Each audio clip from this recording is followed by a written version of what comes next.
Welcome to Metagame, the gaming and media podcast from Spawn Camp Council, the think tank that takes content to the highest tier of excellence. Tonight we're giving the highest information on the latest game, so boot up, log in, and enjoy the show.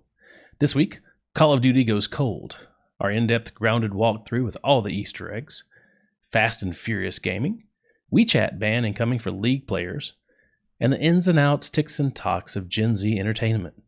But we aren't talking about any of that crap tonight. Tonight, I'm your host, Adam 12, with our co-host, KingDawes, SolidScorpionZ, and our bender with only one gender, OldDirtyRobot. That you know of. That you know of, yes. Good evening, everyone. Hello, hello. Good evening.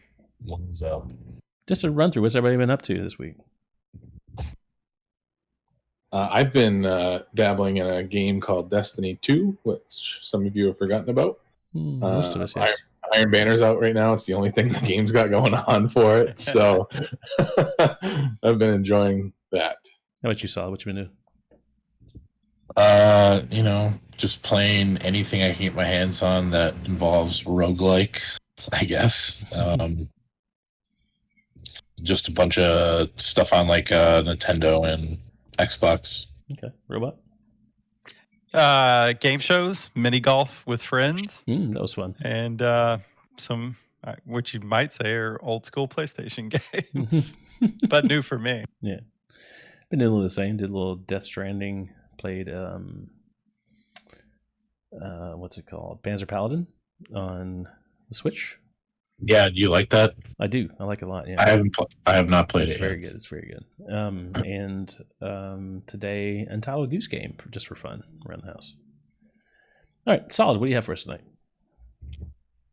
So there's a rumor going around that Nintendo is going to have a Direct this week at some point, which is currently unannounced. And they're thinking it's probably like Tuesday or Wednesday. So definitely keep an eye out for that. I'm basically just going to run down like a bunch of crazy Nintendo news, I guess, that's been going on. So last time we talked about them having nothing, right? They're like rolling on that, whatever that number 6 part of some game I've never even heard of. And then just having Paper Mario and Animal Crossing just being done with the whole year. Yeah, that's pretty much all they've had. There's still rumors that there's a remaster of Mario games, like Mario 64, Mario Galaxy, Mario Sunshine, and I think Mario Galaxy 2, and then Super Mario 3D Land or 3D World. Okay. All of those remastered and on the Switch in like one pack. So it'd be like Super Mario All-Stars 2 or something, Oh, nice.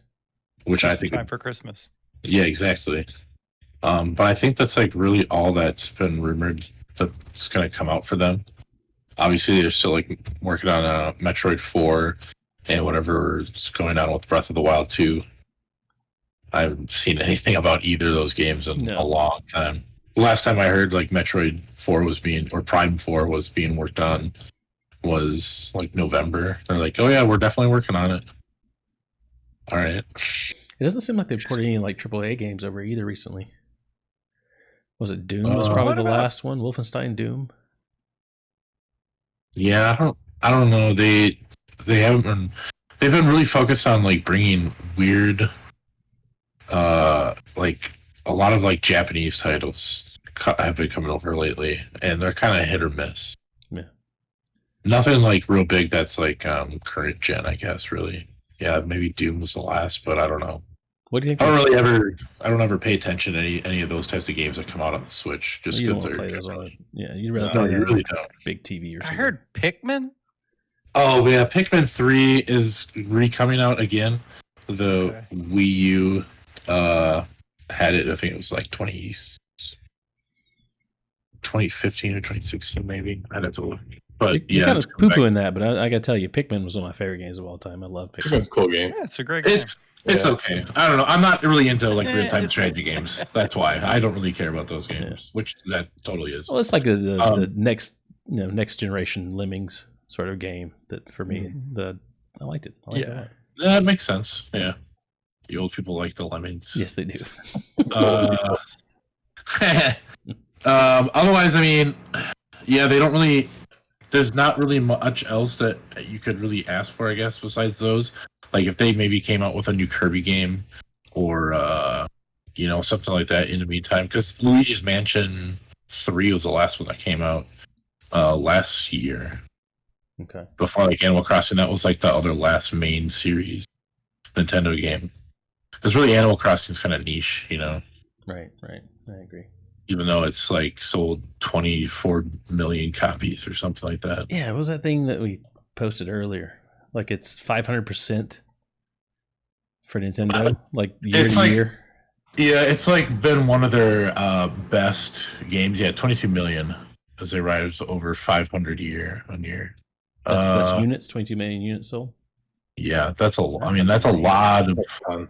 And what they've also Nintendo Switch sales have gone to 61.44 million.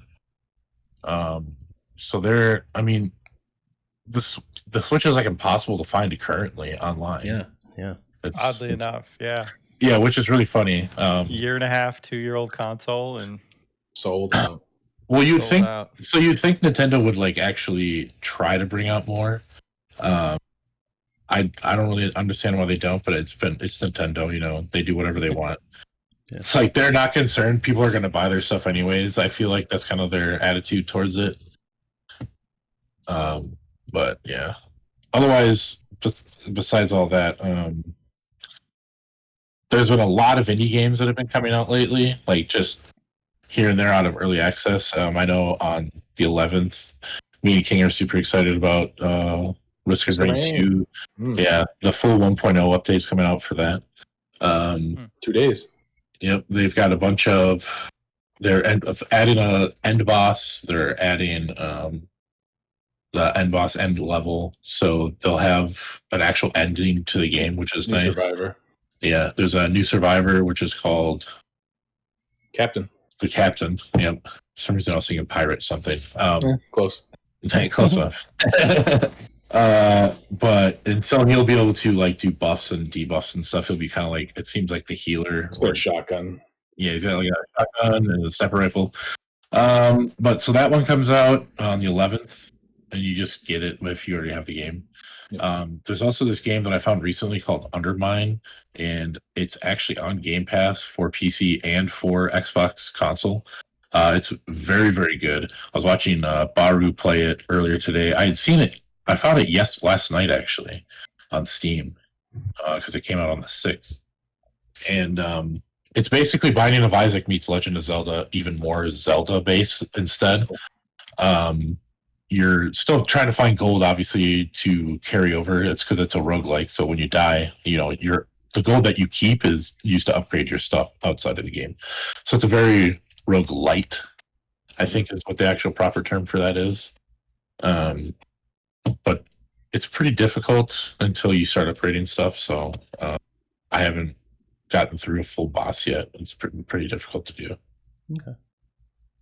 And I'm like, I also found another one called Xenosaga, which is not related to like the Xenogears games. It's also on Game Pass. It is a top-down twin-stick shooter, like an old arcade or old like Genesis game, as Amanda saw when we were playing it. And then there's Streets of Rogue is on there. Like Xbox, the Game Pass has so many good games on there that even me, someone who is a like roguelike enthusiast, there's so many of them on there. Mm-hmm. I've just been like exploring those every day. The diversity. Yeah, We've talked about diversity that is insane. in the past couple of podcasts, but that's their bread and butter right now. Microsoft's bread and butter, Game Pass. Like, Yeah, that's what's going to drive a lot of business towards or from Sony, I believe. I know this is off topic, but Battletoads. oh, yeah, Like, that went out dark soon. for a Yep. while, and like, hey, it's coming. I think coming August the fast, yeah. 14th. Yep. Obviously, On Game Carrion's Pass. on there as well. Yeah, Carrion is like a not really indie, I guess, but if you, I consider Devolver Digitals. I think Digital Devolver's definitely indie. I mean, they're tough. Yeah, They're yeah. they're getting close to being, more exposed. I didn't know what that game was, and I watched a gameplay of it. It's fucking cool. It's cool as hell, The man. thumbnail You're on just Switch. you're a is- spaghetti monster that goes around and just Yeah. eats people. dude, it is You can free on suck Game their Pass. hands and stuff. And Yeah. like it's a 5-hour game. It's just a lot of fun for like 5 hours, you know. Mhm.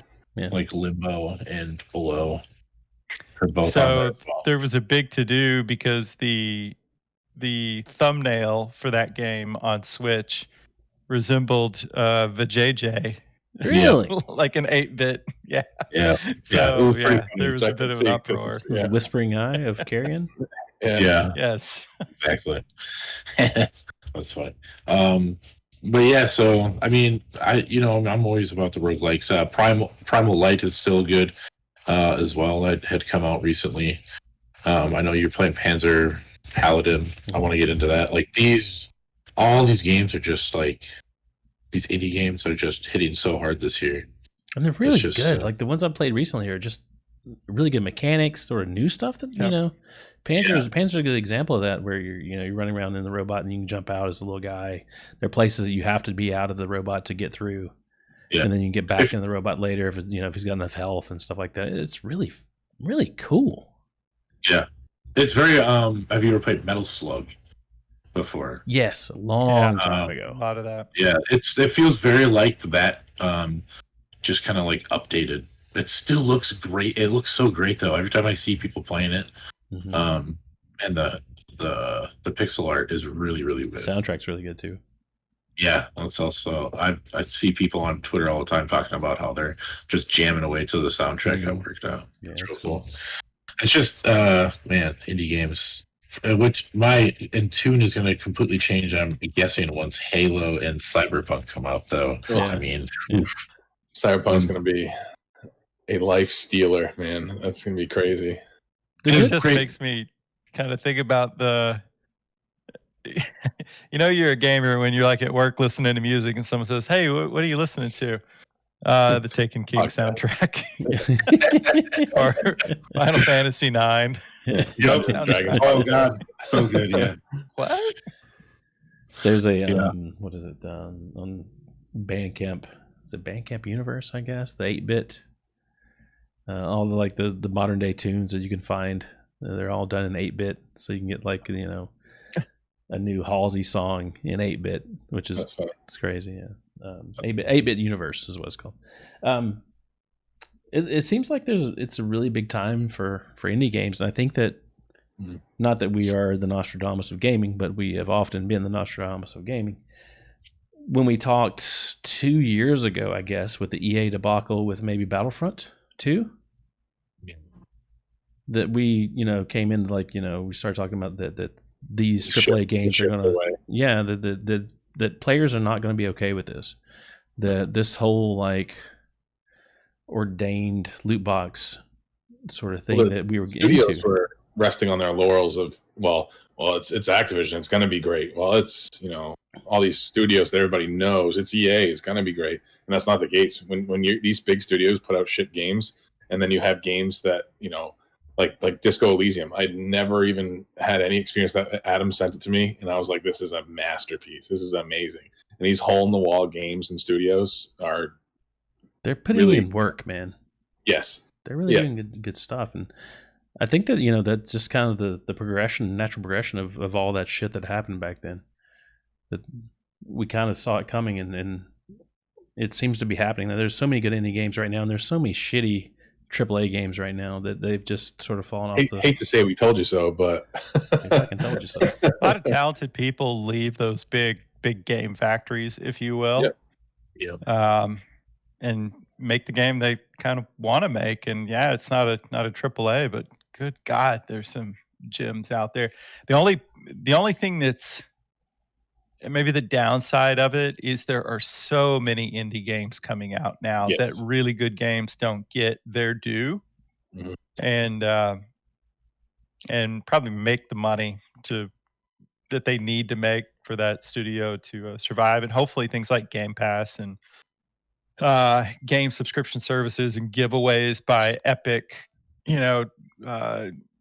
things like that kind of keep these studios going. So they, make money, pay your people, and make the next game. I've seen a lot of studios recently go to the model of like what Fall Guys did. You give out a good amount of codes for the game, and it just snowballs. You gain a ton of traction. Yep.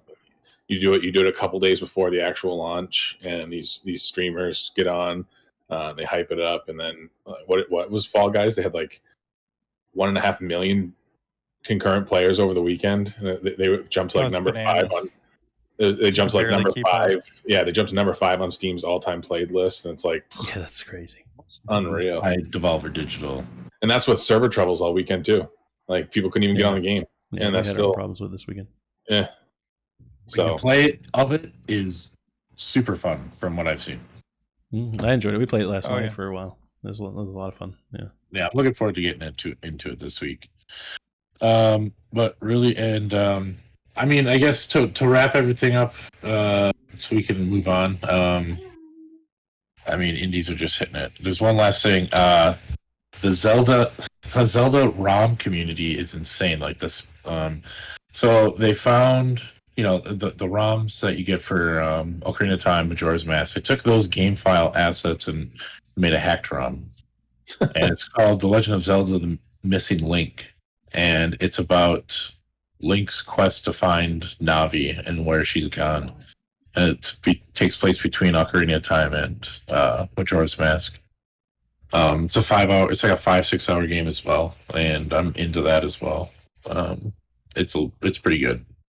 You get like the classic Zelda 1 like sword when your hearts are all charged up, and you shoot and you swing it, and it shoots out that beam. It's got that in there right away in the game. It's really nice. cool. We've talked about these mods and speedruns and stuff like that a lot. What how hard is it for somebody to get into like just loading and getting access to these mods and getting this stuff set up? Because I mean, I've never really gotten into it since my Speedrun my mode? original Xbox that I hacked. Yeah, like I don't understand. You're just like, oh, he's doing this run, he's doing that run, and I don't really understand what kind of As long as effort you I have would a- have to put in. As long as you have an emulator, you can set it up pretty easily. You can get the files and ROMs pretty easily, or you have to like go into The news groups and ROMs, shit. the ROMs are just the game, and then the emulator does the modulation to the game. Is it Yeah, hard to so- find these? I mean, because it's basically illegals, right? I mean, that's Yeah, I mean, it's The ROMs are easy to find. But you have copies of all these games, right? So you just need Yeah. them for backup purposes. Exactly. Yeah, exactly. I purchased the game already. I'm just trying to get it on my computer so I can yeah. off the Yes. keyboard. I'm just trying to be able to have it on here so I can edit it. So, my Elgato stopped working on my PlayStation, so I have to do something. Because you don't want to have to pull the games out all the time, Exactly. right? Yeah, it's just a thing. I have a But, plastic you know, allergy. you know, I have a hard cool plastic behavior. allergy. I mean, if you know where to look, you can find them. But so essentially, you take the ROM and then you load it into whatever their website is, and it will patch the ROM so that it plays this game instead of the original game. Okay, it's so fairly easy to do. So you It's have a file literally on your just computer, and you just like log into a website, and then upload Yep. your file, and they download it back to you or something, or what? How's that work? Yep, they patch. They want to basically what they're doing is they're verifying that you have the ROM file, and so as long as you have it, they give you a patched version of that, and you Okay. save that. So it's not hard. They have like an article on like Kotaku all the time about it, and It's easier with older games. Website, yeah, it's a lot easier with older. And this is how you get those runs of Pokemon and Yeah, those are even easier. Isaac Those- and stuff like that we've been talking about lately. yeah, Isaac mods are there's literally just a mod section. You can get that on the Steam Workshop. That's easy. Okay. But like the Pokemon ROMs and speedruns and randomizers and all that, that's just through an emulator, and that's really easy to do. Like I said, the older stuff. If you get into like the Game Boy Advanced games, those are just you can crack those wide open. It's when you start getting into like the DS games or PlayStation 2 games, that's when you have to start doing some work.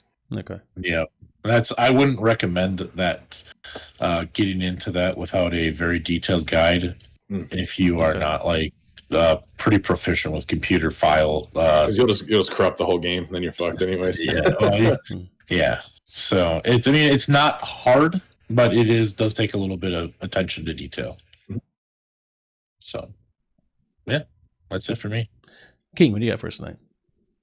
All right, guys. So if you felt a disturbance in the force this weekend in the gaming universe, if you felt there was a little more violence, speed, and momentum floating around, That would be because Doc is back. Dr. Disrespect came back to the streaming world.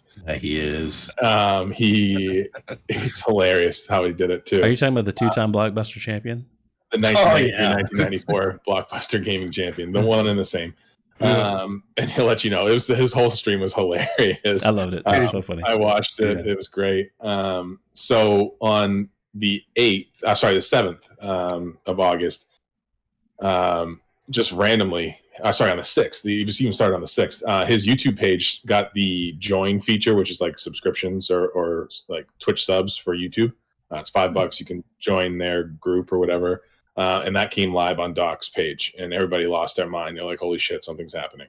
On the 7th, he went live, but it was literally just a loading screen. It was his Diablo VT at the gas station.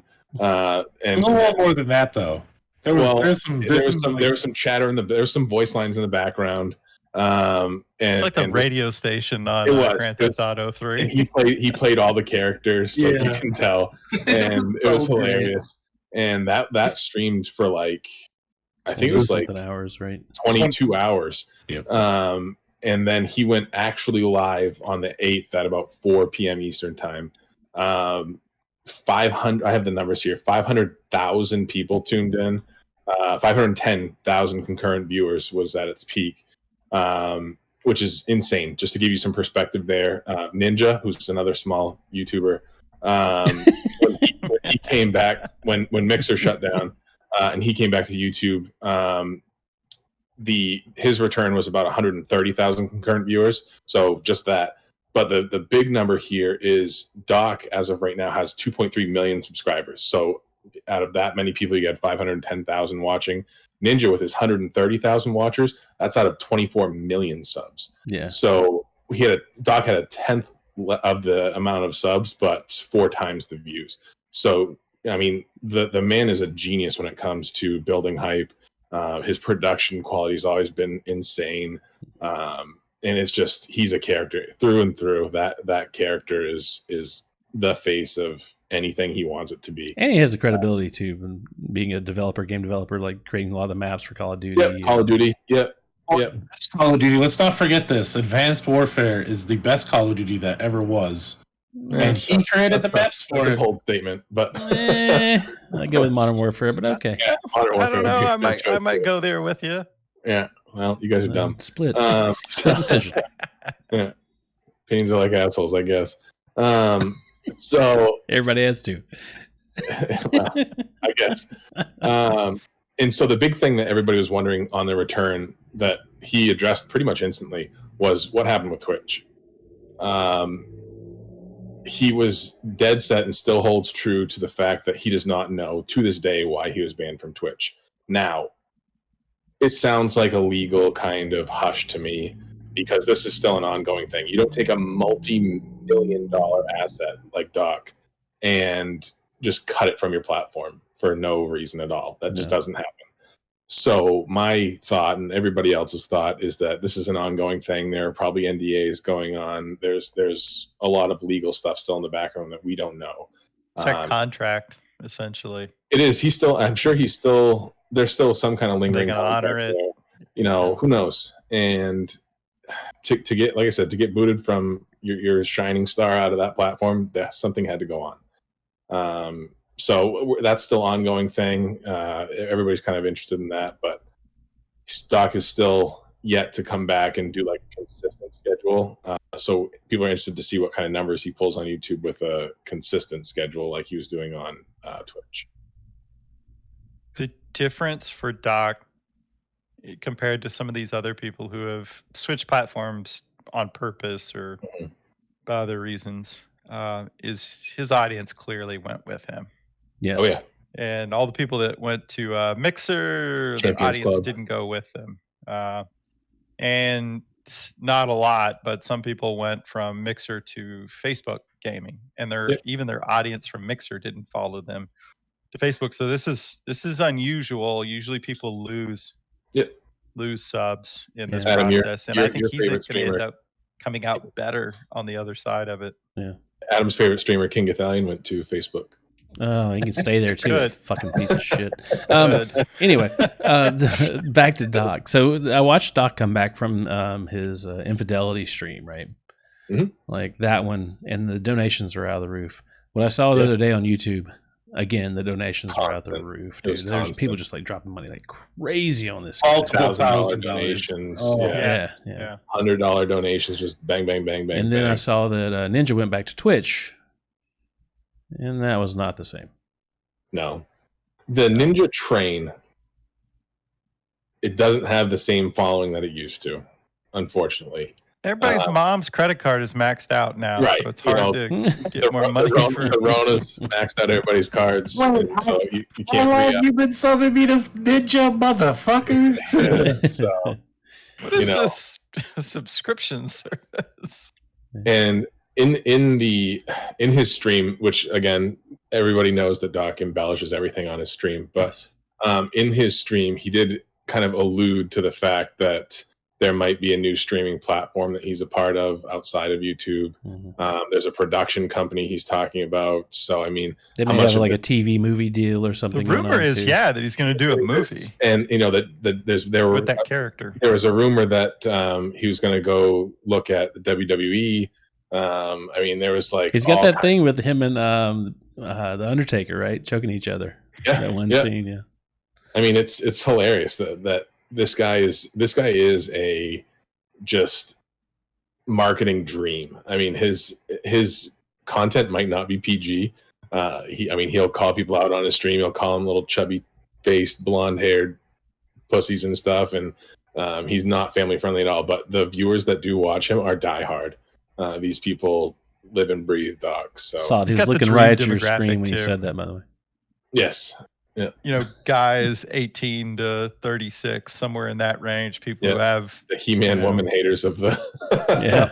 yeah. Well, I mean, but he also has right. righteousness on his side. He stayed with Twitch, and Twitch did him wrong. You know, that's the framework that we're looking at. Not it may or may not be may not be truthful, but that's what we're looking at. That, you know, he stayed behind. He didn't bounce over to Mixer. He didn't do all that stuff. He stayed with his fans, kept his fans Right. happy. Twitch banned him, and then, you know, brought him over to YouTube. So I mean, those people are fervent supporters. You know, they're going to be right there with him the whole way. Yep. And I think that's what you're seeing. Absolutely. He's done his brand well. He's done really well with just, you know, staying true to the course too. Yeah. Like, I mean, it would have been really easy to take that Microsoft money if they would have offered it to him. Right. I So don't know. we'll keep watching Doc with. What about Shroud? Has anybody seen Shroud at all yet? Is he still hiding? I'm pretty sure. Yeah, Which- I thought he was on Twitch. It's not because his old Twitch was taken over by someone. I can't remember who the heck it is. But I'm pretty sure Shroud. I'm gonna look it up right now. Look, I'm pretty sure Shroud is back on. On Twitch? That was one of the other rumors floating around, was that there was going to be a Shroud Doc kind of collaboration. That's what I was wondering. Yeah, that's what I was getting to, like the They're going to streaming pull some thing. bigger names over, like Tim the Tap Man and Summit. Nick Yeah. Merckx and stuff, and they're going to try and start their own kind of streaming service. Which, I can see it. I mean, if you can unionize and bring these huge names over, it wouldn't take Bunch of long top for you to. talent. Yeah. That's Do it. you know, but that's a lot of contracts to break and a lot of it legal. gets- One of our it gets friends brought shady. this up about a service that Spotify was involved in some way. There's been rumors of that for a while now, but Mhm. nothing that's materializing. Yeah, What the was that Spotify other- thing I looked at, they had like they had a Twitter page. The company that they were associated with had a Twitter It's page. legit. Yeah. They had two people that were in the company, but nothing else. Like, Right. there's really no depth or capital to be found. That's what we call a shell company, folks. That's what it looks like. Yeah. Yeah. What else you got for us, King? So, besides the Doc stuff, I wanted to go over. I've been on a superhero kick right now, and we actually, my daughter and I, just watched Justice League today. And a game that caught my eye, awful movie, might be a good game, would be Suicide Squad. There was an announcement. Rocksteady. Rocksteady Studios put out a teaser on Twitter about That counts as a tweezer, I think. It is a tweezer, I think, on on Twitter about the Suicide Squad game that is going to be interesting because the promo that they kind of put out was that the Suicide Squad symbol that was like a crosshair is on Superman's head. So the thought there is that you might, be hunting some big superheroes and maybe a little Marvel DC crossover. That's the boys, but it's the girls and the boys. Yeah, so it'd be interesting to see. The really minimal information out right now. As you guys know, Rocksteady Studios is who put out Arkham Knight in 2015, and so that game was a little more like puzzle oriented. There's a lot of puzzle solving in that, kind of a interesting brawling mechanic. So people are thinking that doesn't necessarily jive with like the Suicide Squad vibe. And I'm slurring my words tonight. And you have people with guns, and you have people that are just these badass kind of super villains, and then you have like the mechanics from Arkham Knight. So it's going to be interesting to see what kind of game, whether they stick to their guns with the Arkham Knight kind of way, or if they're going to go with more of like a shooter feel. So the next kind of time we're going to hear any information about that is on the 22nd of August for the virtual fandom for DC. So I'm excited about that. Did you see that the Witcher guy, what's his name, was not invited to the fandom? Cavill, yeah, Henry Cavill. Yeah, was not invited to the. Henry Cavill. That's all right. He's taken up building PCs now, so yeah, he's gonna do that. He's gonna make his own boutique for PCs. I think I'm gonna build a PC with my shirt off. See if I get any traction. Start an OnlyFans. That. You'd be the only one. Yeah. All right. So let's talk about Destiny. I know, have to. Stop.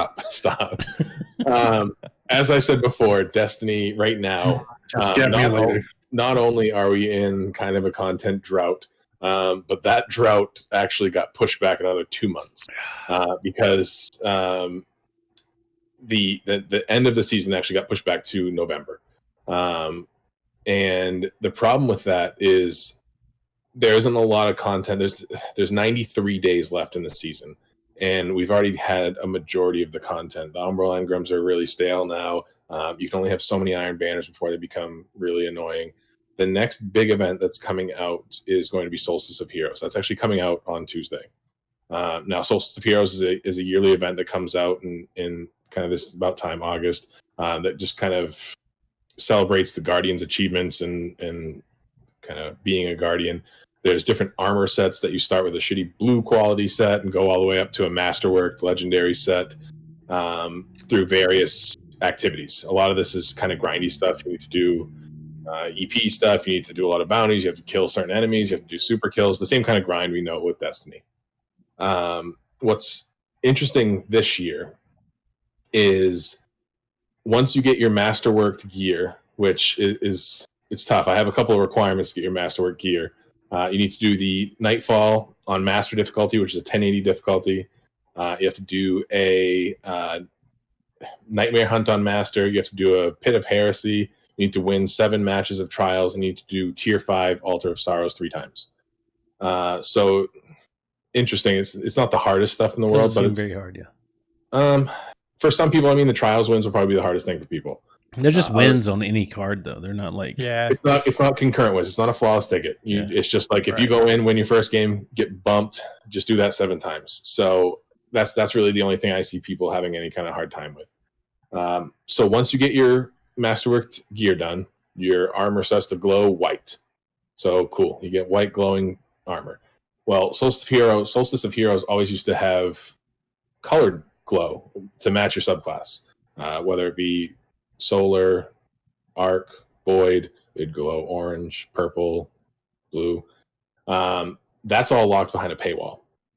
You need to go to Eververse. Once your armor glows white, you can then go to Eververse and buy these glows for each individual character for either 1,500 silver, which translates to 15 real US dollars, or 6,000 bright dust. And that is per character. So if you want your all 3 characters glowing different colors, that'll be a cool $45 coming out of your pocket. Fuck you. So, which is almost the cost of the game. But So, well, I mean, and it's free on some platforms right now. So yeah, it's definitely the cost of the game. So it's interesting. I understand needing to make some revenue off of Eververse. It's just real shitty It's poor that fucking timing's what it is with the It's poor content timing. drought and then Come throwing. on, $7.50 each. Come on, I mean, there's got to No, be no, like $15 no, each. 15 each. I know. I'm trying to negotiate Oh, here. yeah, Surely you're You gonna don't get to we negotiate could've with found a Bungie. more They're not listening reasonable. to you. Yeah. You know, you'll shut up and you'll pay. You'll open your wallet. You know you will. Yeah, fair enough. So Just for a glow. it's for a glow, but now At least you can use it this year. you can use it this year. And there's a quote from the TWAB that just came out this past Thursday. Cosmo said, once you earn your Majestic set, which is the highest Masterwork set, it will be relevant up until next year's event. So it'll be a 1360 armor. Also, the elemental glows will be made into universal ornaments that you can use on all your other armor going forward. And So there's you your can transmog. that's your transmog. Yep. So you can take your Trials armor from next year and throw a glow on it. So I do like that. That's a good move on Bungie's part. Speaking of the transmog thing, that's coming out when Beyond Light comes this fall. Really interested to see how that pans out, whether it's going to be retroactive or if it's going to be from the start of Beyond Light. I would love to see some like Trials of the 9 armor transmogs for my gear this year, or my old like year 1 armor sets. That year forward. 1 Iron Banner stuff would be great. Yeah, Please really don't make cool it. stuff. Was it expensive. samurai stuff? Isn't that what it was? Yeah. Please don't Samurai introduce stuff a is new down. currency. Don't make me run 10 Nightfalls to do Right. one armor Blast change. needles or something. This is all cosmetic. This is dress up. So Well, you look at, maybe I keep it always cheap. take Yeah. World of Warcraft does transmog better than anyone. That doesn't cost any money. That's in-game currency. yeah, it should. Yeah. And you can talk about like immersion into the game. Like you're just doing your players a service by letting them choose. Like one problem I have with my Warlock, which I main, I hate the armor that the Warlock has right now available to them. And if I could take some older armor and mix and match and put some shaders on it, then I'd be a lot happier. But to put, like you said, Robot, with any kind of in-game currency, or even if it's earnable currency in game, it's just a pain. I don't want to have to, like with the changing the element on the armor, you have to come up with a golf ball and shards and all this stuff. Don't make me like respec all my armor just to change the look of it. So I think you'd lose a lot of players if that was the case. Can you? I mean, It seems like that's what they would do. That like maybe they'll do like pay $15 or revamp I your mean, armor. and get it out of it, right? universal I universal hope- ornaments right now are there's a good amount, and that system should be what's in place for transmog. I hope it's based off the collections. Yes. So, like, exactly. if you have armor in your collections, Yeah. that should be available for You should be able to transmog copy and across paste the pretty board. much.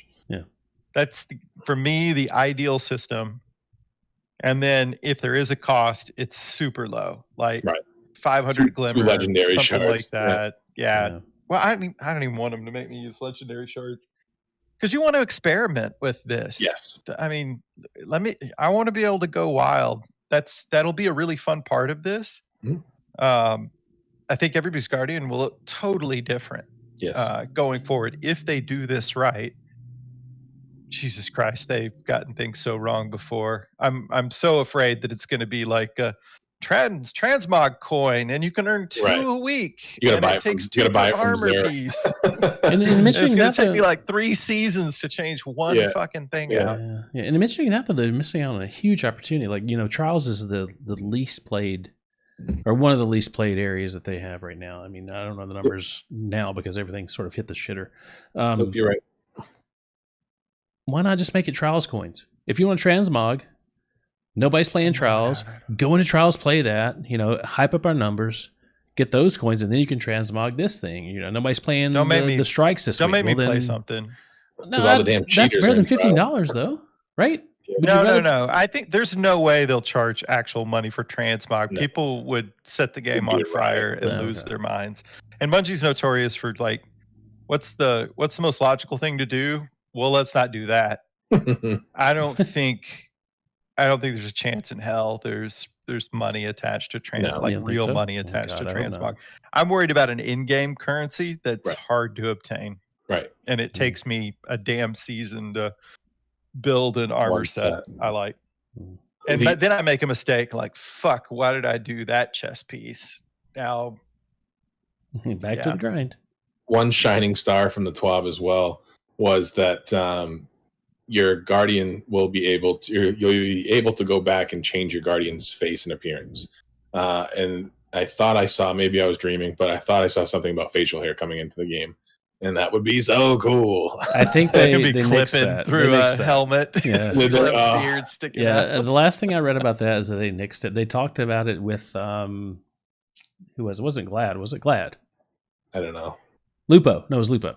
They after Lupo. that one TWAB where Luke they Smith told and about Lupo, everything. yeah. Yeah, Luke Smith and Lupo. Yeah. They talked about the facial hair, and then I think after that they came out and said they couldn't do facial hair. So Why?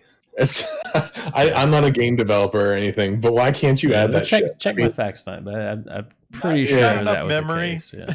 yeah, right. Yeah, we just deleted like 40 gigs of the game, but we can't do facial hair, guys, because it's fucking We'll have to shrink the crazy. vault. That's the trade-off. Yeah. If you want beards, you're If gonna you lose want 20 vault beards, you're gonna slots. lose. Yeah, you're gonna 20 vault slots in another raid. You're gonna lose if you want beards.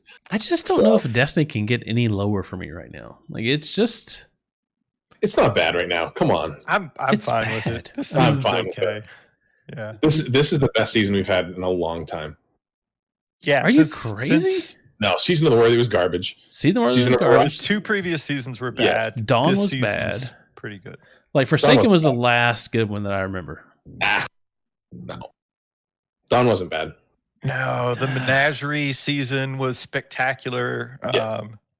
I even liked Yeah, it was all right. the Dredgen Gambit season. I know a Really? lot of people hated that You're one. talking about but the ones they're I getting rid hate of. Those two modes they're getting rid of. Yeah. No, Gambit's staying. Well, Gambit's Gambit Prime, Gambit. So Gambit and Gambit Prime. Gambit Prime 8 Gambit. Now Right. it's just Prime. What about no the other regular one? The Reckoning. it's just Prime, and you can earn the armor. Yeah, Reckoning's got. Yeah, okay. All right. So we had Yeah, one Yeah, one that's thing come cool. out. I'm fine with Gambit Reckoning Prime moving. survived the other two. Yeah, tell me so again how great it was, because 3 of the modes are gone, or two I of hate- 3. I just did my 3 Gambit matches today for my Pinnacle drop, and I hate Gambit so much. I'm just saying No, it's been from a it's been season boring for the standpoint, year. The Ever whole year's since- been boring. It's been boring since probably last fall, and Man, now we've got a whole nother can't all go the way down up this till path. November. This season has shown glimpses of what I would like to see going forward. The Umbral Engrams, I think they should really lean into. That is They should put them in Iron perfect. Banner. They should put them in Trials. You should do that for a lot of stuff. Being For able, everything. they had it in D1, the gunsmith bounties. you could yeah. reforge your weapons. I'd like to see Yeah. weapon reforging. Even if it's an exorbitant amount of materials to reforge a weapon, I'd love to see it. Like if I have a gun that it's a rare gun to get, but the roll sucks. Charge me out the ass for a re-roll on it, but just to get that one chance at getting a better roll on it would be amazing. I think a lot of the systems that were in place, like the exotic bounties that were in D1, I'd like to see those come back. I'd like know, to see, honestly. I mean, if they could just do one thing, which would be easy enough to do, just change the recaster week to week. What do you mean change the recaster? So the Umbral Engrams can give you certain things. Oh, different selection. Yeah, Oh, yeah. just change it up each week. Like they used to rotate the vendors Well, in the tower. I've always kind of thought That's that, what made Menagerie so good. Was you could but they choose what should have weapon you pick. repopulated the menagerie. Yes, I mean, that would have been a yes. difference maker if they would just Because that's where you can flip that. curate. You could with the Umbral Engrams, you can get an EP sniper, but you have no control over the masterwork on it. Whereas Menagerie, Right. you can go in, get a beloved, and make sure it has a range masterwork on it.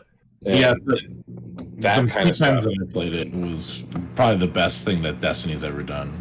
Well, that was that's great because I mean, at that point, you could pick your armor. You could get the armor pieces that you wanted and upgrade those. You can do that. You can do that with the Umbral Engrams, but it's broken right now. It's Yeah. if you pick the intellect one, it might have 15 intellect, and the other stats will be matching it, or Right, it's right. intellect focused, but it'll be one higher than a different stat, and it's just Yeah, broken. that's But not- I've gotten some Hey. good, I've gotten like 63 up Yeah. armor from the For the recaster. rolls, yeah. But even still, like if they would change it week to week, like the weapons you could get or the types of armor you could get, and do it just like week. So you want to grind for that sniper, you got till Tuesday. Right. Because I it's know going the to change to a argument. grenade launcher and shotgun next week, Mhm. or whatever, Yeah. I know the argument is that we're regrinding some of the same guns. I acknowledge this part of it. Yep. But this season, I think they fundamentally did a better job of taking old loot and sprinkling it into Yep. existing activities and changing the loot pool up, which makes me want to play it. You Yes. know, I'm still looking for the breach load grenade launcher with multi-kill clip and feeding frenzy. Truth And teller. there's only a couple of them. There are only a couple places you can get it. I have one. It's not great. Yeah, I still It want one. sucks. It sucks. Because I'm gonna need it when When Mountaintop's gone. It's Viking funeral. Yeah. We're regrinding some of the same guns, but I like the fact that that made this season a little bit more interesting for me. And I feel like they're so close and they can make small changes like that and make a season more unpopular enjoyable. opinion probably, but I am very much excited for the content vault. When I log on right now, it's overwhelming how much stuff you have to do. Whereas conversely, in like D1, when we all met each other with Dads of Destiny, I knew every Tuesday we'd go on and run Vault of Glass and Crota on Tuesday. We'd fuck around till Friday when Zura would come, and you'd have trials on the weekend, and then you're back to Tuesday. Whereas right now, there's so much stuff going on. There's Prophecy Dungeon, there's trials, there's all the planetary stuff. There's so much to do, and if you can take I think a third of the planets, or even maybe 40% of the planets are going away. 4 planets, yeah. Yeah, the menagerie's going away, reckoning's going away, all this stuff. So I mean, it's trimming the fat kind of, and it's making a more streamlined experience. So final thought on this. From here till November 10th, what are your feelings going forward? I mean, is this going to be the thing that you do play or don't play? For now until November? Yeah. I'll get on every if not every day, every other day, but certainly every Tuesday I'll be on. Yeah, I'm still in it every day. I might be the minority there. Yeah, I got guns to get. I mean, there's certainly stuff this season that I still want. I'm still chasing a triple tab rapid hit long shadow. I'm still there's certain stuff that I'm chasing that's going to go away after the season. And there's titles I still want that I think are time now. I mean, there's two titles. Season's over, you lose. There's like 4 or 5 titles that are going away after this season, just because they have things that need to be done on certain planets that are going away. I'd like to get more people through the raid achievement too. Yep, it's not that bad. The raid achievement. It's a sweet emblem, and tons of people are doing it right now. There's a ton of raids that are going on. To me, this sounds like super niche though. Like you want that God roll weapon, or you want the titles. I mean, I can see the titles more than anything, but I don't see that anything really matters as far as the God roll weapons, because they're gonna be lasting for another year. But the weapon thing is a min maxing kind of, because I had this thought the other day, like, why am I chasing this EP sniper so hard that I've turned in 100 engrams? It's because that's the best weapon we can get now. Now the Revoker is that's not even Revoker, but like Beloved or something, or that's 1360. So that'll last me till next year. We don't know what's coming. Every season we get. That's the thing. They've hyped up that you're getting new weapons, and they could possibly be even better than Revoker. By the way they hype it. Yeah, we'll see. We don't know. I mean, that's like what like Robot said with his Truth Teller. People are really grinding to find a mountaintop replacement. Oh my god, I need a mountaintop replacement. We don't know. Next season there might even be a grenade launcher. It could be like a shotgun that shoots a single slug. It could be the prairie fire. Who knows? I don't know. But and until the Precluse, yes. We don't know until the season comes out and different weapons get introduced. Stasis is coming, the new element. That's going to be a huge game changer. So you think it's just FOMO? Like you're rolling on FOMO? It's not FOMO. I'm trying to get weapons now that I know will be meta weapons, and it's still the best shooter out there. So just from a pure enjoyment and gameplay, I just like the game. I still have boxes to check, and that's kind of what keeps me going. Okay. Mm-hmm. Fair enough. How about you, Solid? You playing it? Nope, not for me. all I ever really give a shit about in Destiny is beating the top level content and being like, all right, that's it for me. I don't care anymore. Which he hasn't done. Which I have done. I've beaten everything that there You is. haven't done the prophecy. Yes, I have. When? I did it with you and Adam. Yeah. He was with us. I blocked that out of my mind. I've really done. You were there. I've done the hardest PvE content. I don't give a shit about PvP because I think it's garbage still, and I'm good. It's not garbage if you have $24.99 to spend on some hacks. Yeah, then you have a great time, right? I'm super. This whole summer has been just about playing indie games for me. That's about it. I think the only problem Destiny's going to have with November, you got the juggernaut in the room, which is Cyberpunk 2077. Yes. That is going to every. There's a gap now, though. Isn't there? It's a very minimal gap. No, Cyberpunk was like, I think it's 2 weeks after Destiny. And it's not a first-person shooter, and it's not like a multiplayer, massively, any sort of like multiplayer game, right? You're talking relatively similar, but still plenty of differences in the games. But I know myself, I'll be getting in 2077 the day it comes out. Yeah, and I'm going to dedicate a good amount of time to it when it comes out. Yeah. So I might even take time off from work. Don't say that. They play. What is it? The I'll definitely play the whatever's coming out. First Light. I'll definitely play that when it comes out in November. Beyond Light, there you go. Until Cyberpunk comes out. I mean, I'm still gonna play the game. Like I said, I like to do the top level content, and I'm done. Got other shit to play. I'm still going for armor rolls and weapon rolls, and that you don't know will be relevant at all. No, it'll be relevant. It's good 1360. It'll be good for another year. What else do you have for us, Night King? That's it. I'm cashed out. That's all I want to talk about. All right, let's pivot quickly to this week in failure. Red Dead Redemption 2. After a severely thin online debut, people didn't like the Red Dead Online.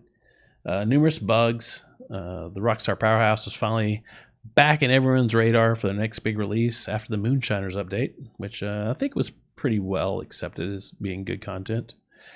And it sucks.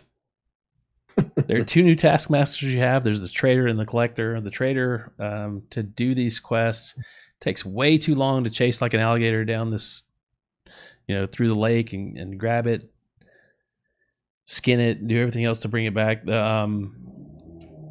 You have to consume far too many resources to make it playable, really. The collector, when the lady sedates you and dumps you in the woods, even if you accidentally kill an animal as you're going through, once you side with her, and you've got to side with one or the other. So poor gameplay plus dated gender roles with these two taskmasters sort of puts Rockstar's Western in the pokey for this week in failure. Anybody played it or had any sort of opinion on any of it? No, nobody cares. Never stepped foot in the wild west of Red Dead. Yeah. It's a good game. Red Dead 2 is like, or I think it was 2 was the only one I've ever played. Red Dead 1. Red Dead 2 is the new one now. Excuse me, 1 then. Yeah. So I enjoyed the campaign. It was a little slow, but man, it was good. It's one of the best campaigns, I think. And I've played online. I mean, I'm obviously not. It's not my main game, but I find it kind of sparse, and you really need those roles, like the naturalist or the bounty hunter. That's the kind of stuff you really need. That kind of has a gameplay loop that keeps you going. Yeah. In it, but it doesn't grab me. Yeah. I like the world. The world's good. I would rather have a DLC in it, but I know they won't do that. Yeah. I think they're trying to like push it toward the GTA sort of online thing, but they're not really doing that. I saw like a rumor today actually that they're going to add new content, sort of like data mine, that they will have that sort of edited sharing thing, so you can clip videos and edit them and share them with other people. But I really don't see how that's going to be anything that matters. The only thing that's going to pass Grand Theft Auto 5 is Grand Theft Auto 6. Right. Yeah. That's how I feel about Destiny. There's nothing that's going to... Everybody says there's going to be games that dethrone Destiny. It's never happened. Yeah. And that's Grand Theft Auto is another staple that's never going to be dethroned. Yeah. Fortnite, unfortunately, is probably never going to be dethroned. Yeah. Well, Hey, so grounded. It is a game. Well, Now listen. You called that last week. Yeah. Last week, week before. 2 I've weeks been ago. watching so much grounded content. It looks so because it reminds me of the game The Forest, which is a zombie kind of survival game. Yeah. But it's ants instead of zombies, and it's like you have to chop down these stalks of grass and build You're your right, it's house. And I was like, oh my god, this actually I looks. kinda fucking cool. told you, dude. I fucking told you. And I only saw the clip. I just saw the same I trailer was you saw, and I'm like, no, this is it. So anti-grounded. I was like, this game's gonna be stupid. And then I've been watching. I'm like, this game actually looks. Do you know what sweet. they have? So if you find spiders scary, Mhm. you can bulb it out so it's not a spider. You can make it a blob. What? So if you have like arachnophobia, you can change the spider that's chasing you into this like floating marshmallow kind of shit that comes after you. Spiders are pretty Yeah, scary. they're horrifying. They're terrifying. They're sitting too. there, sneak up on them, they whip around, and it's Yeah. like, ugh. But how cool is that? They thought of everything. Yeah. They got your 4-year-old playing it, and like they're like, ah, Mhm. no, marshmallows. You love marshmallows. Right. It's Have just a one blob. kill Under you. accessibility settings. It's like a whole new way to think Yeah. about accessibility. Fucking love it. All right, back to like my bread and butter here at the Spawn Camp Council. Dungeons and Dragons. So last time we had a question. An ally is between you and the enemy. Does the enemy get benefit of cover? If yes, how much? The answers. King said no, you do not get cover. Robot and Solid both said yes and half cover. That is the correct answer. Mhm. You I can see do it after get that. half cover with 5e. Now, other editions, Solid, think you know 3-5 more about this. or something. I There's don't- one of the editions you did not get covered if you were in the enemies. I think it's 3 or 3-5. I'm not sure. But what now? Don't get covered? What are you saying? do you remember last time at all? He doesn't remember this morning. Stop. I just blanked out for like the last 20 minutes. So if there's an ally between you and an enemy, and you're trying to shoot that enemy, the cover, Yeah. you get half Yeah. cover. Yeah. No. Wasn't there an edition where you got no cover? I don't know. Maybe first edition or something. I have no idea. It doesn't sound like in 3. Because in 3.5, yeah, it's different. Okay. All right. So the question for tonight, if I can find it. There it is. We gotta start All right, this keeping is very track. complicated, so pay attention here, guys. Maybe we'll get your notepads out. Hope everybody's ready. I know it's late. The player casts Wall of Stone to surround itself and an adjacent enemy, right? Okay. With a 10-foot high wall. Wall of Stone. The enemy creature successfully makes the dex save to avoid being surrounded by the wall. What happens? I'm going to give you some options here. I'm going to give you some options. Okay. So A, the creature uses its reaction to move its speed to a point where it's not surrounded by the wall because it made the save. And the caster then continues normally within the wall. Mhm. That's A. B, the monster moves away, as we said, but the caster can use his reaction to make an opportunity attack because he moved away. C, the monster moves out, but the caster cannot use a reaction to make an opportunity attack. So just so I can get the layout here, on the initial cast, how far away is the person from the caster, the enemy from the caster? You said they can get encased in a 10-foot, or what's the radius of the wall? It's 10-foot high wall. I'm not sure how wide the wall is. I have to look at the spell itself. Because that would affect whether they get an opportunity attack or not, whether they're within melee range. But We'll say they're within melee range, yes. okay, so the enemy's right next to you. You throw a wall around you guys. The enemy makes his dex save, Mhm. gets to use his reaction to get out of there. Right. You would still get your opportunity attack if they left, because you as the caster still had your reaction for that round, I'm assuming. Okay. That's your final answer? Yep. Because you'd have to use, otherwise you'd have to use if you're not using like disengage. The enemy's not using a disengage. Right. They're just using their reaction to move away.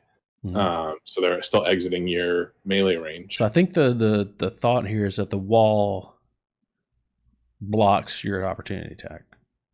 Oh, well, I mean, they're still leaving your, even though they're dodging out of the way, they're still leaving your range. All right. Robot, what do you think? I think this is probably one of the best walls. It's a very strong wall. Mhm. So I'm going to go with B. It's going to be huge. It's going to probably be one of the best walls ever created. So you can hit the foreign person of your choice as they leave this wall? As they leave. I mean, yeah. Okay. Solid. We Polar Master. Shut up with your Polar Master. Sentinel for that one, not Polar Master. Yeah, if they leave, that's what I think too. I mean, those are all within the rules of the game, but it could be funky, like they just don't. But I would say yes. Okay. So same. Because you're still getting that attack until they're beyond the wall. Okay. You know. We will find out our answer next time on Metagame. Excellent. All right, so I'm going to talk about some sort of semi-sensitive stuff here about Dungeons and Dragons. So Curse of Strahd Revamped is releasing on October 20th from Wizards of the Coast for $99. So basically it's a new version of Curse of Strahd. Revamped. That's funny because it's Revamped. a vampire. Yeah, that's cute, right? I see what they did there. It's being marketed by Wizards as a high-quality re-release. They have some minifigs in there. They've got some, extra maps and stuff like that. But under the veil, we've seen Wizards being called out recently for their use of the Vistani, the folks in Curse of Strahd that sort of like echoes, and this is in quotes, echoes some stereotypes associated with the Romani people of the world, so Romanians. And Wizards has been called out recently for all their sort of like stuff with the diversity and not hiring people with being diverse enough in their hires. Part of the statement that they had says, "We present orcs and drow in a new light in two of our most recent books, Eberron, Rising from the Last War, and The Explorer's Guide to Wildemont," which is the Critical Role book. In those books, orcs and drow are just as morally and culturally complex as other peoples. Later this year, we will release a product, not yet announced, that offers a way for players to customize their character's origin, including the option to change the ability score increases. They come from being an elf and a dwarf, or one of D&D's many other playable folk. So the backstory in this is that fans have called on Wizards of the Coast to pull the first edition Advanced Dungeons & Dragons campaign, which was the one of the things that they had was Oriental Adventures. They've republished that on DM's Guild and had that up for quite some time, and people are really pissed about that because there's some Asian stereotypes and stuff like that are going on there. Which was put out in the 70s. It was, So but Wizards curates DM's Guild and what's available there. So, and it's part of their gig. I mean, it's still homebrew stuff mostly, but they still have a curator sort of role in that. Curse of Strahd was one of the two adventures that had like sort of like this race thing going on with the Romani people. So the Vistani, did I say that right? Yeah. Tomb of Annihilation, which we recently played, has another one. And they've since reprinted Tomb and gotten rid of racially insensitive text. And they're not really representing this rebranding of Curse of Strahd as that. They're just like, hey, you want something cool? Here's Curse of Strahd again. Yeah, but they've changed these. Totally didn't edit anything. yeah. Like, so they're not saying anything about like why they did it or anything like that. It's like, hey, this is cool. You want some of this? But honestly, I mean, if that's what you really want, then you want the Beetle and Grimm version of it. So Beetle and Grimm's coming out with their standard stuff, platinum version, all the usual detail, fun, smart add-ins. They have like 60 encounter cards. They have a custom DM screen, pre-wrote characters. The monster cards you can fold over, and so the players can see the picture on the front, and you can see the stats on the back. They have jewelry and coins that you can give, for somebody that gets a boon or something like that. Large vinyl map. A Barovia, they got a full set of smaller maps that have the entire castle of Ravenloft, sorry. in Castle Ravenloft that has like, you know, stage by stage, layer by layer, even like the spiral staircases and stuff like that. So, you know, I have the Avernus and the Gold Eberron editions, like the Platinum Avernus and the Gold Eberron of the Beetle and Grimm stuff. It's really top tier stuff. Exceptional experience. But I mean, that's like a $400 package for that, you know. And so I don't understand where Dungeons, you know, where Wizards are coming across with this, like, you know, hey, we did something cool, and it's like got a lot of stuff in it. I don't know. It just seems like they're really taking a hit on this whole like diversity thing and trying to like. The D&D world is getting hit hard right now with the PC world. We saw that, and we talked about this in previous episodes with like the community episode that was accused of doing blackface with the Dark Elf, yeah. Dark Elf. And we're literally talking about fantasy characters here. Like there was an article about how the orcs were kind of tiptoeing that racially insensitive line towards African American people. Like they said, like with the flared nose, and there are all these kind of stereotypical features that we're seen in other races and everything. And we're literally talking about a make-believe world. You know, I understand being racially insensitive, and that's super important now and forever. But you can't take an orc who's a make-believe character and say that that's a dig on a race of people. You can't take a dark elf, which is a fantasy elf that lives underground. That's why he's all dark and gloomy, and say that that's a dig on a race of people. You know, it's just, it seems like we're over PCing everything right now.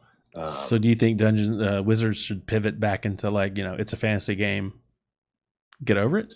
I mean, no. Oriental Adventures, fair enough. Oriental Adventures is obviously a problem. That's obviously a problem. Their diversity in their workforce hiring and stuff like that, that's obviously the problem. That's on a company level, you know, that kind of stuff. Oriental Adventures, you might be going a little far with that. But you also can't make, you know, everything in the game. You're starting to just like blend into, well, there's only human characters now, and well, if you want to change this and this and this, you can do that. And you're taking away what makes D&D interesting. The fantasy setting, the rules that are in place, like with the ability to change the racial features and stat bonuses and stuff, like those are in place for a reason. When this game was made back in the 70s, there were what, 5 classes, and it's grown from there. But I don't see the point in blending everything together so that it's just a wash of content.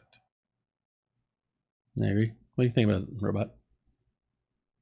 I think this is a bigger problem than just what's going on in Dungeons and Dragons, and I think a big part of it is people are so afraid because it takes so little to set off a Twitter mob. And you're right. I'm sure there's content. I think it's good, really, for anybody that has a library of content that goes that far back to take a look at it and just make sure you don't have anything out of line. But I couldn't agree more. It's a fantasy world, and if the subjects are handled well, and you know, there's not a clear characterization that it's obvious what they're trying to achieve, or there's malice behind it, right? Yeah. But I don't see any of that with really any of this content. And I don't have any experience with the Oriental campaign, but so I don't know whether there's an issue with any of those characters or not. But I think we're walking a really fine line these days. And we can take this too far, and I think this is a case where people are being just a little too sensitive. Yeah. What you saw? What's your opinion?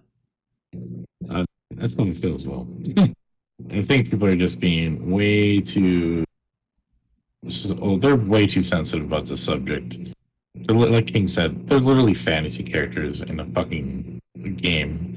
Like, I understand the Oriental thing, like that thing should be changed. But like you said, like Dark Elves, orcs. I mean, if they're gonna get so mad about this stuff, like why wouldn't they go after other stuff, like but like make it standard across the board? How about Bethesda with the Red Guard, or their depiction of orcs, or Lord of the Rings and their depiction of orcs? So like it's the same thing.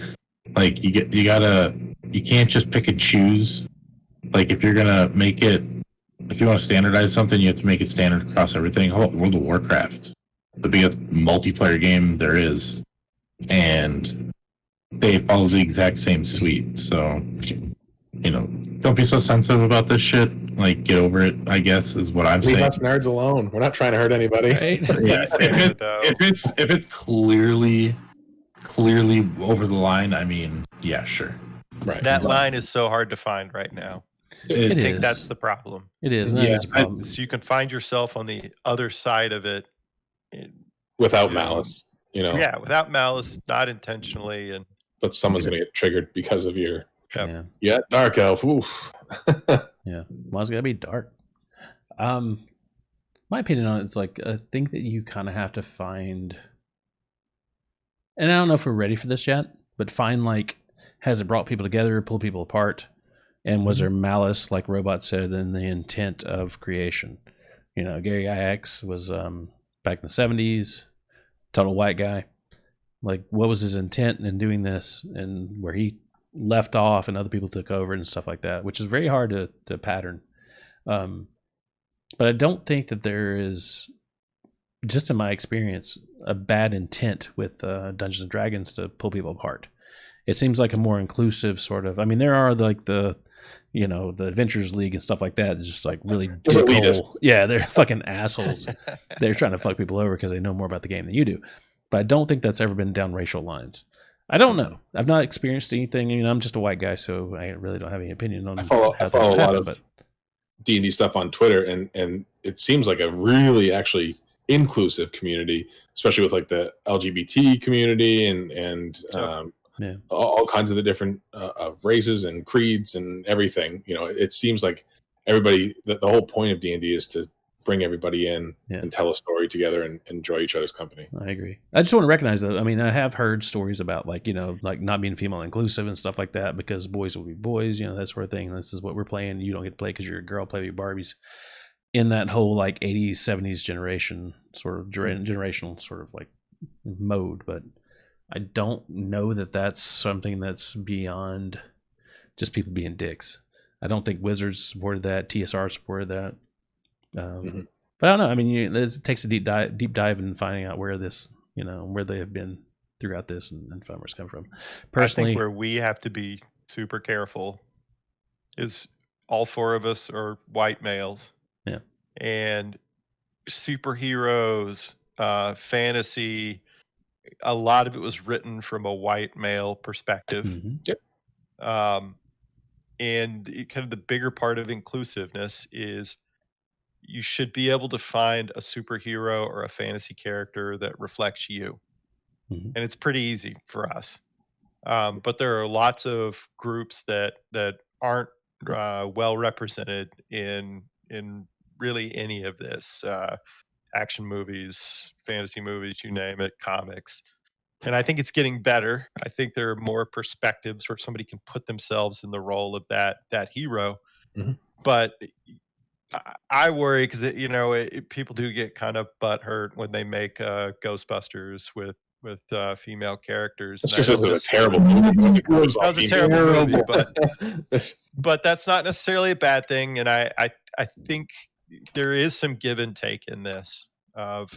Look, not every movie now is going to represent us, and I think that's okay. You have to be willing to kind of let that go. I'm totally fine with diversity in the fantasy world. The problem I do have is being diverse just to be diverse. Like, I don't need every character to have a disability and also be a person of color and also have a speech impediment just because I want to be different. It's totally a fine thing, but it can't be oversaturated either. You're on a crazy seesaw of PC versus traditional versus all this stuff, and it's being not a content creator myself, it's a tough landscape to traverse right now. Well, the racial traits of elves and these other things they're taking out. I mean, one of the things they're also taking out is the word race. Really? Yeah, that's one of the things they said with the future stuff coming. So I don't know. I mean, I don't know if that becomes a problem for the game, and that you can't say certain words, you have to step over them, but you're still doing the same sort of thing, right? Right. Or you can just be what you want, and then the game has no min max or leveling. Well, that's the thing is properties. I know if I want to be this character, whatever, a bard, I know tieflings have +2 charisma, +1 dexterity, and so I take a tiefling. So it kind of helps you narrow down your character. Whereas if I can just be anything I want, it kind of takes it's not as fun for me, because you can literally just be anything you want. Well, just make it math and be whatever category you want, whatever gender you want, and then take whatever stats you want based on this small grouping of stats that you can use to push toward your goal. Right. I don't know. I mean, it just changes things. I don't know that it takes away from the game in 20 years. If you don't have, you can still have those different characters and different sort of race in the game. The what? The word race in the game. Yeah. In 20 years, we don't have that. Who knows? Yeah. If you think about just the diversity in character creation, so comparing it to like a traditional game where you may have 4-player characters or something like that you can choose from, kind of the beauty of D&D is you can make your character reflect you in every imaginable way. Sure. Yeah. Through backstory and I want to be a snake today. I like to be a snake it's the today. most diverse representation. That's kind of my point with this. Is it seems to me like this has been one of the things that has unified. It's kind of like Star Trek in the 90s. It's like this sort of thing that is going against the grain and being a very progressive sort of medium that people are coming together and again, white guy perspective, but in my opinion, like people are coming together and playing together that never would have even talked to each other in the past. Sure. So I don't know, it's interesting. I don't know that we're going to solve it here tonight. Let's focus on killing kobolds and not killing each other here via race wars. So, yeah. But everything's changing. I guess that's the point. So, better news, happier news. Icewind Dale: Rime of the Frostman releases on September 15th, only a month away. Ooh. How excited are we for that? I can't wait to get my grubby little fingers on it and just fucking read the whole thing. Oh my god! So when they had the D&D live thing back in June that I posted up and nobody apparently saw on our Discord, they have the WizKids people doing the miniatures that are now available for pre-order. That includes an epic-looking white dragon and this construct Chartalin, I think is the way you say it, dragon. That suit of armor looking thing? Yeah, that's a dragon. That was super cool. So it's interesting kind of spoiler for the adventure game, and it being a construct breathing a beam of radiant damage out of its mouth hole and having a charming evil mechanic for malevolence, so that it sort of like enchants people around it to do ill will. That's very cool. When I saw the reveal of Frostmaiden, I thought it was going to be like a snow campaign for survival. Now I'm not sure what it's going to be. It's tweaking everything for me. Like if I can get even more excited, I don't think that's possible, but I am. I just want to know what that big owl thing is on the cover. That's the Frostmaiden. Yeah, that's the owl. It's an owlbear. It's her like specific owlbear. Oh, okay. Gotcha. Snowy owlbear.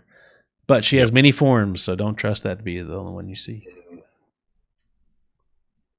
Yeah, I think it's gonna be great. I think they're really kind of getting into a nice niche here of releasing these adventures that kind of have different feels to them. So they had the Descent into Avernus. They had the whole Eberron stuff. Magic the Gathering stuff as well. Theros feels very different from normal D&D. Like there are obviously you could play it exactly the same, or you could like really get into the piety system. The piety system, like really give everything a chance. Right. I think it's gonna be really good. Like Frostmaiden, like we said, it's probably gonna be survival horror. But there's of course gonna be those very like specific like D&D tropes, I'm It's sure. gonna be skill checks. Yeah, it's not gonna be skill checks, but it's gonna like kind of flip on its head. Like, hey, this is the kind of adventure that you could make for people to survive in a crazy winter wilderness. Not unlike like a modern setting. I'm really excited to see them continue doing these things, but I would love to see them make it canon for like modern setting and science fiction setting within the D&D mythos. You know what I'm saying? Like have a specific world like Theros. Yeah. So me geeking out on D&D, like we've seen everything it had in the past, and they've been like source books and adventures. Right. Even Avernus was like the last sort of, maybe even Eberron, kind of adventure-based sort of thing. And then they came out with Theros. The Wildemount stuff based on Critical Role is more of a framework that you can make, source material that you can make a campaign out of instead of like a linear sort of adventure. I'm interested to see what they do with this Rime of the Frostmaiden, just to see if they're going pathway or if they're doing something more. I know they're doing that as well, so it will be an adventure path if you want to do that, to make it easy. But seeing this honestly, this Charlton Dragon, that thing as a construct in the middle of the snow doesn't make any sense to me. Like this is kind of blowing my mind just seeing this minifig coming out. And I'm wondering if they're going to make it sort of a new D&D from here out, because Theros is very different. Mm-hmm. It's kind of back to like the PHB sort of stuff, or Mordenkainen's doing stuff like that, where you can just sort of build something off of it. So I don't know. I'm really excited about it. I can tell you as a player, I much prefer source book materials like Xanathar's Guide and all the stuff that adds stuff. Stuff that you can, new classes, new races, new items, new subclasses, stuff like that. As a DM, I enjoy adventures because it gives me a direction to go. Mm-hmm. Whereas, like, with the Theros stuff, you've done a great job building a campaign out of the source book material. But it's tough. I mean, when you have an adventure, you know what you're doing. And I like that they're almost looking like they're alternating between releases source book adventure, because it keeps it fresh, as opposed to just putting out 3 adventures in a year. Then you're kind of like, well, I'd like another playable race, or I'd like another subclass. I can't just live off of Unearthed Arcana for the year. And so I like the kind of pacing of content that's coming right now. Robot, you've been in this long enough now to see sort of patterns and things with D&D. What do you think about this new bent for Wizards? Well, the one we're playing currently, Theros, that I as a new player, I'm struggling a little bit with the piety piece of it. And it's interesting to hear you guys talk about, going in deep on that, but it was a little overwhelming. I felt like I had to like learn a religion. And then even kind of my preconceived notion of what types of gods these would be was very different. This is like old world, fire and brimstone, creation of the earth. I like the campaign, but it's definitely different. And I have to admit, I subscribe to a couple feeds with D&D stuff on them, and the diversity in kind of the campaigns seems really interesting. I guess I'm just now learning the basics around D&D, but the idea of translating into like a different world and different settings seems really interesting. I'm starting to get in more to the like character creation. So now I'm seeing things and going, oh, that would be cool. I have no idea how to use that character, but that looks really cool. So that's what we call a meme build. Yeah, it's starting to get its claws in me. I'm still a noob though. Yeah, so that's because it just consistently adds something for you to just kind of do. And the way a game, it gives you content and you experience it by playing it. Like D&D's content is really just kind of reading and understanding the content before you get to even try it out. I've been listening a lot to like this Monsters and Multiclass podcast that Adam, I think, showed me. and just listening to these three super pretentious guys, but talk about the different combinations with Druid, like multi-class wise. Like, I have a lot of new ideas, and I've been playing like Druid for a while, but I've never really thought to like multi-class it into something for a specific type of build. And I'm really excited to like get into a lot of that. I feel like that when something like Theros like adds these new races are, you know, exclusive to this world, kind of exclusive to this world of Theros that we're in. Like just making sure that I'm playing one of those characters, the kind of like new stuff is really interesting and really fun. Yeah. And it's been giving me like a new outlook at D&D as I keep playing over the years. That's one of the best ways, like for Robot, for you or any new player, really. What I found entering into D&D, the best way to digest and understand this content is literally just to make characters. You don't have to use them in a campaign, but just go and make like a level 10 character with different races and classes and the new stuff and absorb it that way, because then you're going to really kind of get your feet wet onto, well, how does this fighter work?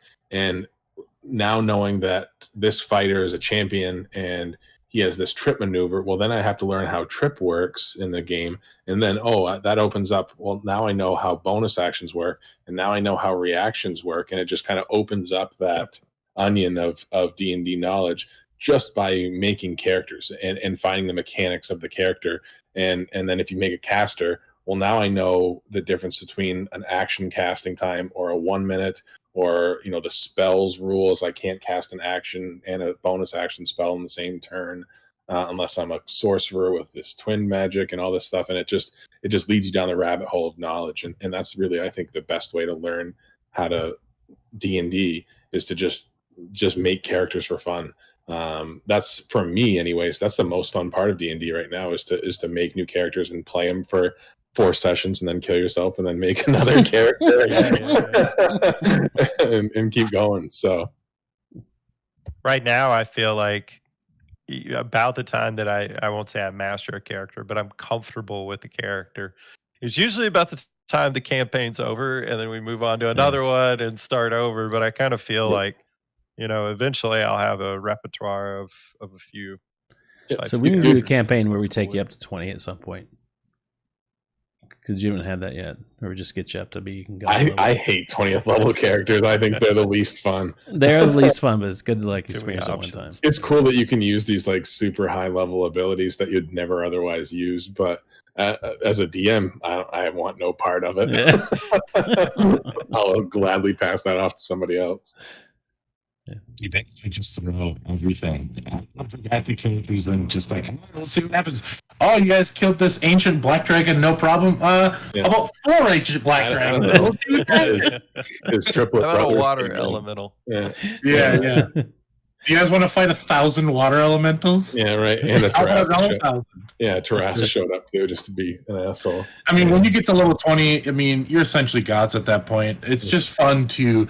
That's when the DM just really gets to go, all right, let's see how fucking crazy we can make shit, I guess. Yeah. Let's make a cloud castle in the sky where everyone can fly, and I guess these guys are just going to do whatever they do, you know? Yeah, that's when mechanics take over more so than monsters. Well, that's like when Tomb of Horrors came out. That's exactly what it was. It was Gary Gygax said this, you bring your most hardcore, you know, overpowered characters. I watched a YouTuber's named XP3, and he ran that, and he told his PCs, make a level 20 character as crazy as you want them to be, and they died within 3 hours of the adventure. And it's like, you know, at a certain point, you can't throw enough ancient black dragons at level 20 characters, but you can kill them because of a trap that they don't know about, that they got squished by. In this instance, they got squished by a big steamroller trap, and you're dead. But at that point, you're just using like rolls, like the beauty of rolls. Because I mean, that's the equalizer. The great equalizer is the dice. The dice, yeah. That's what. Otherwise, there's nothing you can do. So every character can roll like a 1, you know, at one time, and you're all dead. Yep. Level 20, but you're still all dead because you rolled shitty. That one got you. Yeah. All right, Robot, what do you have for us tonight? I'm playing a game. I think some of you have played it. It kind of takes me back to a game show or a type of game show that I used to enjoy, and I think you guys did too. So MXC, I think that was the version of it brought over to the United States. What was Extreme. it? Takeshi's Castle. I think that's it. That was the original one. And then Wipeout was kind of the later version of this. But it's, I was fascinated with those shows when I was a kid. I wanted to be on one so bad. They just look awesome. Well, now you can be in one of these games with Fall Guy. As soon as I saw the trailer for this, I felt like that was a game I would like. I like Gang Beasts, and I think there's another one called Flat Out that's a physics kind of based puzzle game. But okay, so the premise, 60 players, and you start off with a series of challenges. Usually the first one is an obstacle course. If you can imagine 60 characters, goofy physics, everybody trying to get to the end, kind of a mad dash, and then there's a cut, and then the next group goes a step further. I think the level diversity is really interesting right now. You can customize the hell out of your characters, all kinds of cute outfits. It looks like that's their model for compensation on this, if you will. But there's a currency, kudos. So it made me think, like, Mediatonic, I wasn't really familiar with this developer, so I went and checked him out. And so the Gears of War Funko Pop game, they've made that. They made a Yahtzee game. There was another one. Oh, Fabled, a card game. So that kind of brings me to a point on this. This is PlayStation 4 and PC only. No Xbox, no Switch. This seems like a Switch game outside of Nintendo's network service being absolutely horrible. But I'm surprised it's not on Xbox. And if you look, I mean, they've got partnerships with Microsoft with the Gears of War Funko Pop game and the Fabled card game. So I did a little bit of digging. It looks like this is like a timed exclusive for PlayStation 4. It's not a matter of just not wanting to bring it to Xbox. So it's free on PlayStation Plus if you're subscribing to that, and then of course it's on Steam. And you saw the numbers this weekend. We talked about that earlier. Number 5 all time for concurrent players at once. In a weekend. All time. In a weekend. Yeah, in a weekend. So first weekend it's dropped. It's a blast. I'm at level 5 on the 5 or 6 on the season pass. I never won. I came close a couple times. But can't you buy skins and stuff with crowns from winning? Yeah, that's another kind of cool. In the store, if you win and collect crowns, you can use that to spend on that's cosmetics. Pretty cool. And you earn the in-game currency by just playing the game. You get it in the season pass. You can buy the currency. It's called kudos, but you can earn it though. I mean, it's pretty generous in how much it gives you. I mean, I've been able to buy skins and color palettes for it, but I'm kind of interested. Adam, you played it for a little while with us. Thoughts? Is this your kind of game, or? Dude, I fucking love it. Like it. There's such a skill gap that happens with something like PUBG when people leave. You know what I mean? Like you play PUBG for a while, then everybody leaves off, and then when you get back in PUBG again, you're just getting fucked because everybody's in there. That's been playing it forever. Tarkov, same way. Apex, to some lower extent, the same way. I think this is like the battle royale for the everyman, and it's fun. It's like American Gladiators. It's like it's just a good time. It's fun going through that one that we played where the one mini game where you have the doors that may or may not open.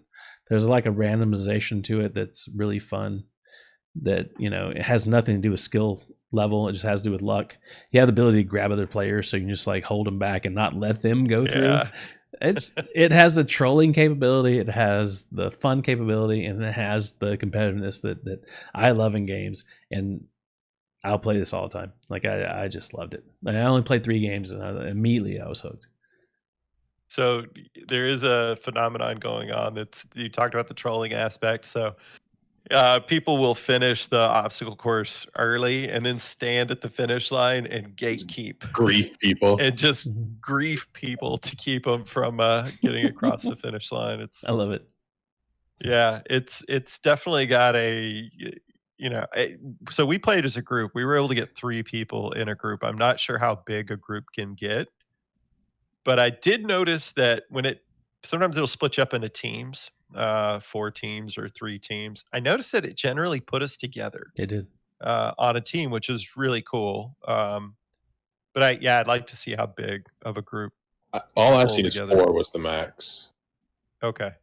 Yeah, So- we did 3 from the screen space. 4 makes sense.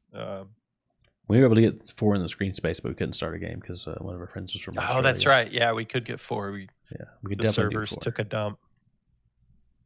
I found servers work good, kind of early midday. 5, 6 o'clock at night. You get to like 9, 10 o'clock at night, and the servers just Once California opened take a up, crash. But they've got a hit on their hands, no doubt about it. I've seen From a out of lot of nowhere. streamers. Yeah, out of nowhere. Holy cow. And I think you touched on it. It's there aren't a lot of battle royales that anybody can play and have fun. And this is definitely one. I mean, it takes the best elements of Mario Party, physics games like Gang Beast, and then Battle Royale, and kind of mixes it up. And who'd have thunk it, though? I mean, those are such great game shows, such fun game shows to watch.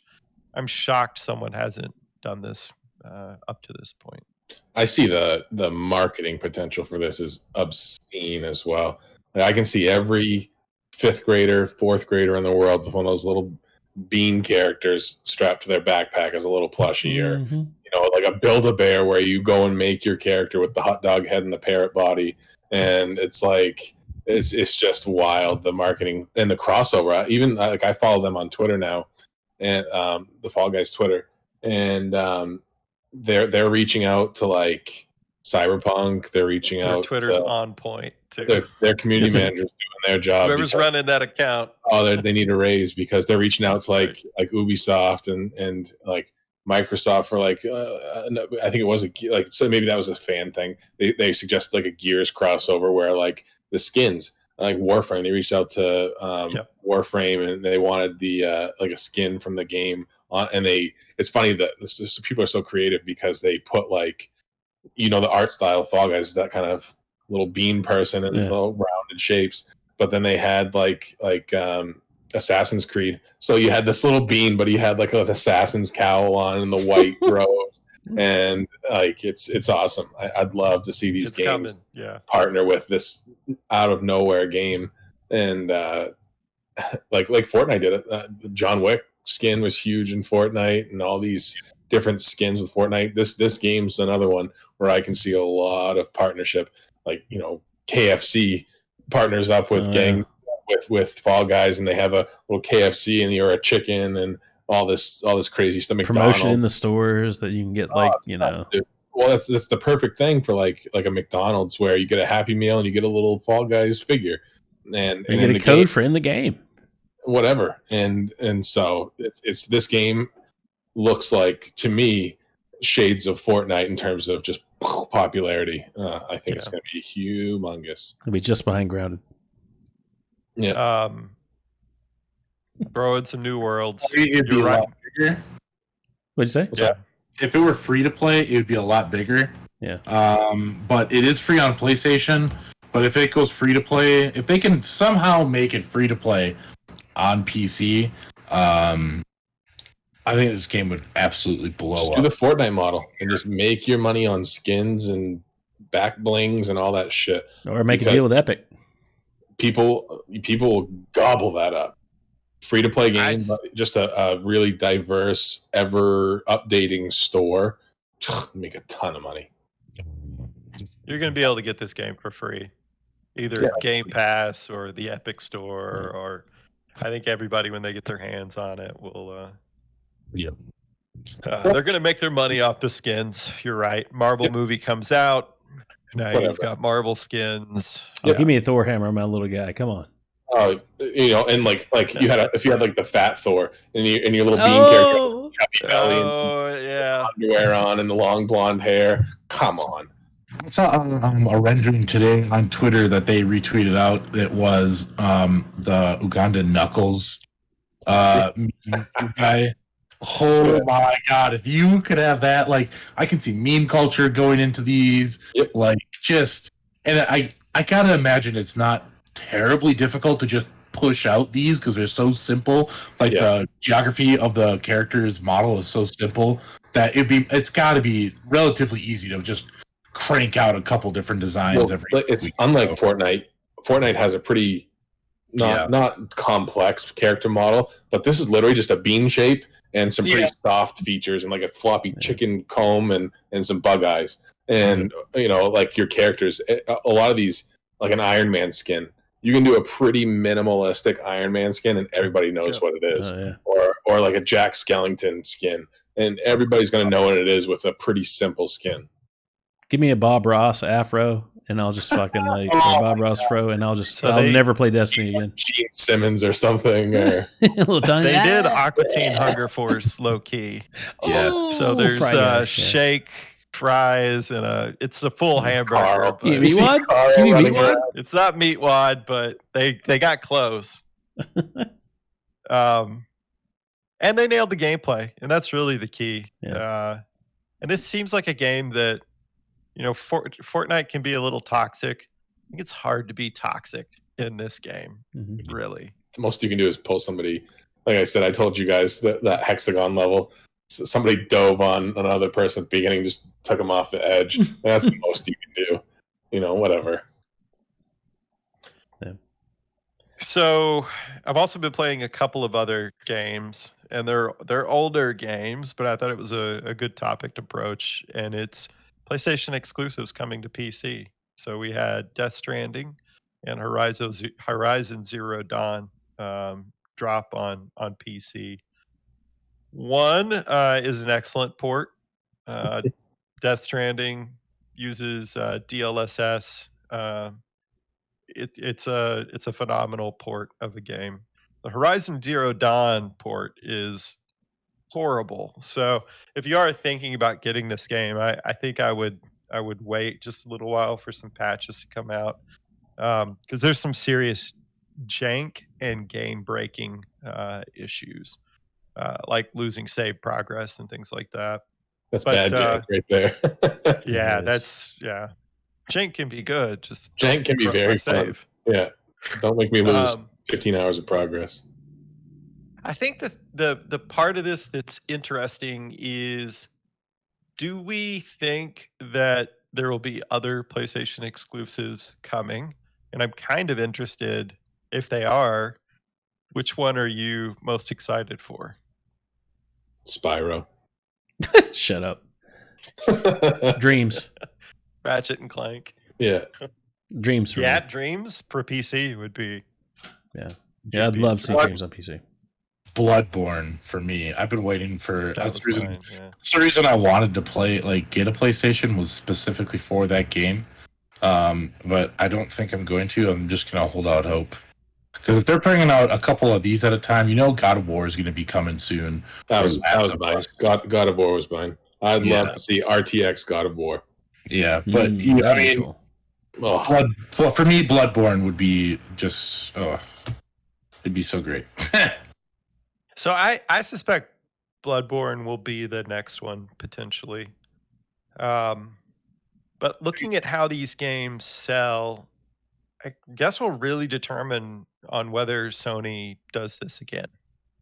I like this model, frankly. I mean, I hope they do more games like this, but it's Sony, and they could pieces of shit stop this abruptly.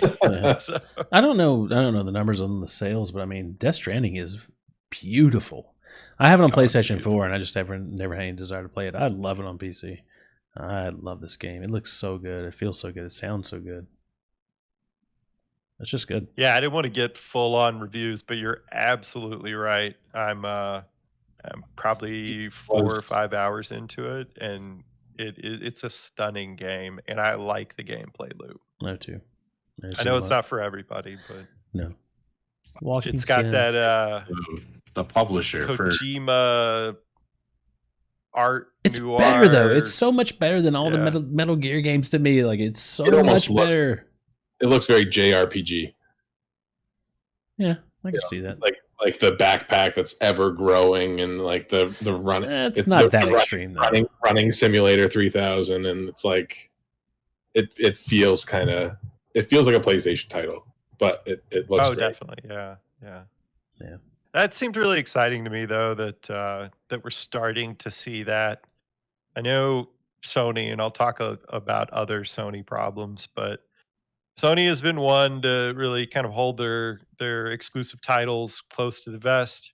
And if you think about it, though, I mean, once these games run their course on PlayStation and they're selling them for $10 or $15, why not tap into a new audience on PC and maybe sell another 1 million or 2 copies of these games? And it supports those developers. So like Guerrilla Games, I think will do well with Horizon Zero Dawn on this, and Kojima from the start alluded to games from his studio coming to PC. Yeah.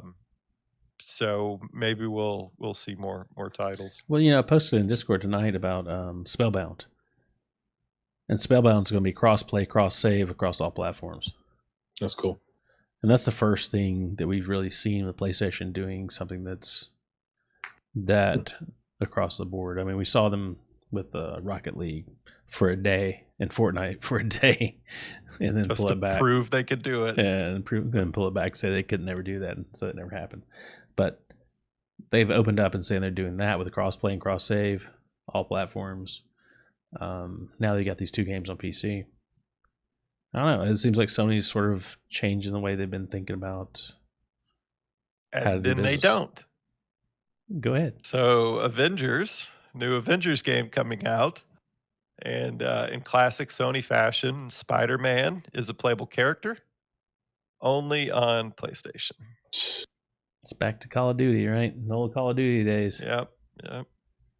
I wasn't super hyped for this game. I've heard so many different things. So the people who saw it early felt it was in a really rough state and just not an interesting game. And then I've heard reviewers or people who have played it hands-on have really liked it. But I honestly don't know what to think. So this isn't like a huge loss for me at this point. But it does put a bad taste in my mouth. And I would not buy it from Sony out of principle, even if I got the Spider-Man playable character. Yeah. I don't like what they're doing with exclusives. I think it's a bad idea. Seems like such an old concept now. The console exclusives. It's you're segregating so much of a market share. It's thirsty. With Sony, it feels like it's 2 steps forward, 1 step back, or maybe it's 2 steps back, 1 step forward. It's probably the right way to put that with them. Hey, at least this isn't in Destiny anymore. I guess that's the bright side. And I waited also, for so long for Hawk Moon. Oh God. this is what they've got, though. I mean, Sony, while they're ahead and doing very well, in order for them to cling to that market share, they're going to have to stay to exclusive content, and just hopefully we don't see more big AAA games that have this kind of stuff in it. I think it will, and I think they have to. Yep. I think for Sony to survive, they have to stay exclusive, and they have to do these buyouts. Yeah, and that's the only way to survive. The way Microsoft works with the PC side, with Xbox and PC, so hand in hand. If Sony were to give up those exclusives, they would be so obsolete so quickly. Yep. So the argument is this, goes back to the Xbox 360 and PlayStation 3 days. And most people think that that Microsoft did this commonly of exclusive levels, exclusive timed exclusive guns, and then also the crossplay. I think Microsoft takes a big hit for not allowing crossplay back in that generation. But if you look back, they really weren't that bad.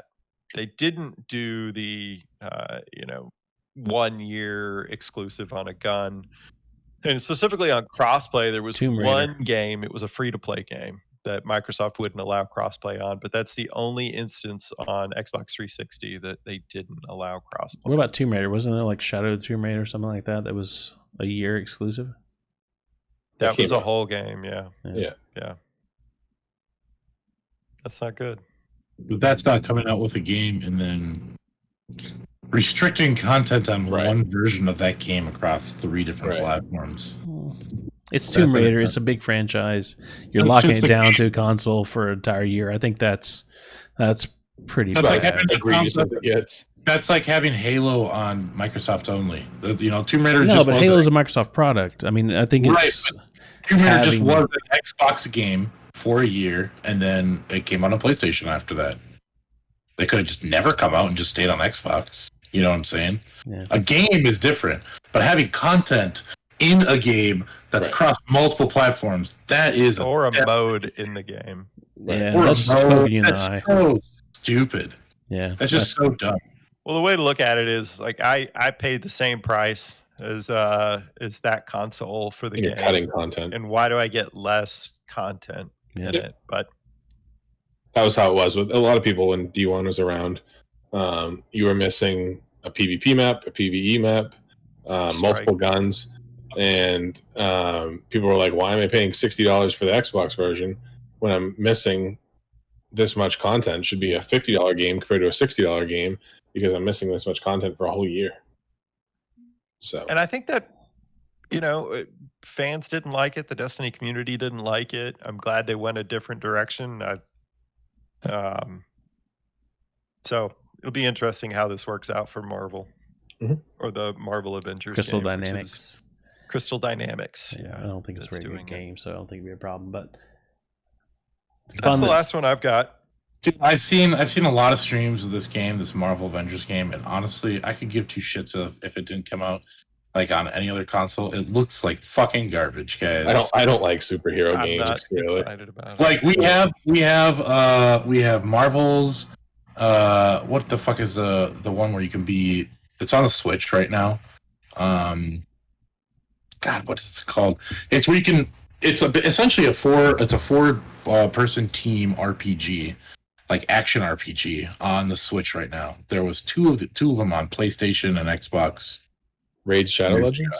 No. Oh, okay. That's, Hey, I've got a code for that if you want. yeah, to play. right. I'm actually sponsored by him. So Yeah, I'm blanking on what the name of the game was, but that's a super fun game. It's got all the characters. You got tons of content for that, and it was a lot of fun because you control 4 different superheroes in the Marvel universe altogether. And it was a little cartoony. This is just like nice graphics, but you're fighting robots constantly over and over and over. There's some weird gear system that, like, what, the Hulk puts on a different pair of pants and all of a sudden he's stronger. He's Or got can do glasses. bleeding damage. Yeah. Yeah, Like, you don't what- see it. You don't see it on his body though. From what I've read, it's like you don't. oh, that's dumb. Exactly. you and can't don't see the even- upgrades. It's some like, what is the no. point of that? Like, I don't get it. Like, maybe when the game fully comes out and we see like what everything Right. is It's all encompassing better. But as far as like a gameplay loop, it looks boring. It looks very, very boring. Yep, I have to agree. Does not. That's look tough. good. Superhero games are tough, man. That We I mean, pay they so do- much you for think the about it, license. though. You really don't have enough money left to pay a developer to make the game. right, right, It's Marvel. Gotta These things see- should sell. We've right. got, yeah, it should sell. We've got the Look 6 at Avengers. They did $1 billion in a weekend. This game, knock it right out of the park. Yeah, Avengers is like the biggest like thing in Marvel, right? Whereas Suicide Squad's coming out in that game. I am so excited to see You haven't that. seen gameplay yet, though. That's the difference. We haven't seen gameplay, but just based on what Rocksteady is known for, like they're so good at the whole Batman game, and to have it be like presumably a group of them. Well, the that you're going at once. DC universe is far more interesting than the Marvel universe. Oh, shut I up. agree. Yeah, I agree. I 100%. disagree completely. Oh my god, Marvel's like Marvel's made too for goody children. two-shoes. Oh, Saturday let's not get in morning that cartoon. debate. I'm just telling you, I disagree. Here we go. We're gonna have I a special disagree. episode of Metagame where we have a Marvel versus Okay, DC. let's look at numbers of income and money made on movies and just shut the fuck up. Just 'cause Cool. popular doesn't mean it's not trash. Superman. You Just guys are 'cause haters, popular- I niche would argue haters, and that's Joker fine. might be the best superhero. I'd rather watch Watchmen. Jared than Leto any- Joker or which Joker are you talking about? Because there are like 6 of them. I'm talking about the newest one. Okay, cool. Joaquin Phoenix. Joaquin Phoenix one might be the best superhero Ugh. movie. Yeah, or Heath Ledger one or whatever. But yeah, there's only one Thanos.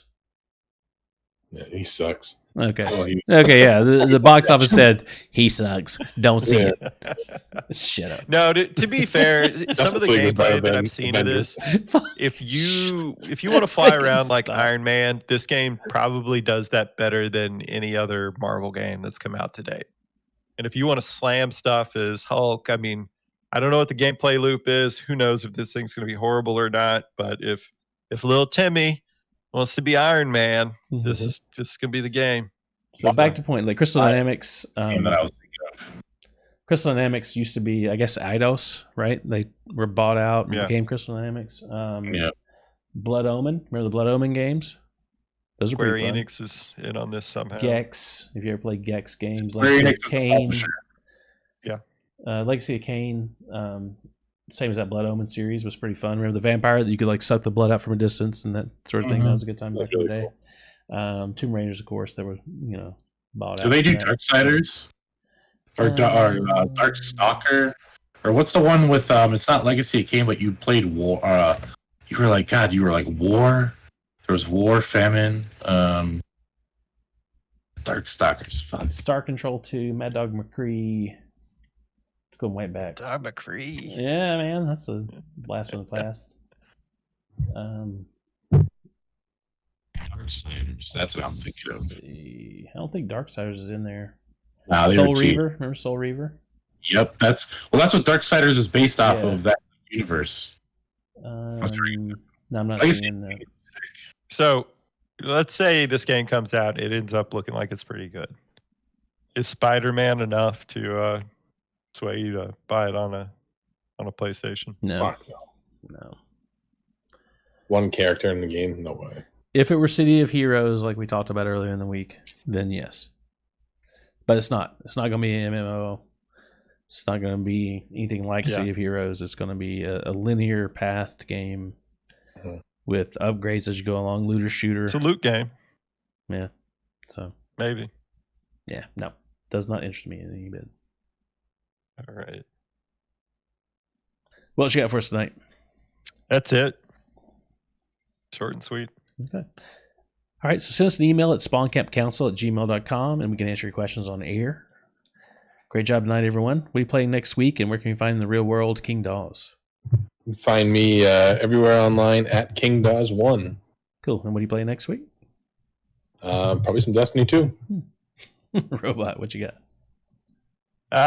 You can find me on Twitter, OldDirtyRobot. I'll be grinding Umbral Ingrams this week, Destiny 2. Solid. What playing you doing? Revelry. Solid. I don't know. A bunch of indies to play. Probably gonna play some more of this Undermine and see how much further I can go. I always am playing Bind of Isaac, but So you can actually catch Solid and I on Risk of Rain here in the next couple days. oh shit, yeah. yeah, Tuesday. I forgot about that. Yeah, so did I. So Tuesday I'll be playing exclusively Risk of Rain as much as possible. Awesome. You gonna do Until we the beat it Zelda mod? Yeah, I'll probably play it here and there. It just depends on when I can actually get on the computer to play, and if I'm not playing Risk of Rain already. Okay. Gotcha. I'll be doing some more Death Stranding, probably some Fallen Order Jedi stuff, and getting into Carrion. So, thanks for Enjoy. watching. Thanks for watching. Listen to Metagame. That concludes our cast. Keep an eye out for our episode of Metagame coming up soon. Until then, remember, with great power comes great exclusivity. What? Exclusivity? No, responsibility. I think I fucked that up. Exclusivity? Is that how it Yes. goes? comes great exclusivity. Yeah, with great That's- power comes great Sony's changed exclusivity. I that think that's what tagline. that is. Yeah, I know. I still think I fucked it up. Sounds Anyway, legit. good night, everyone.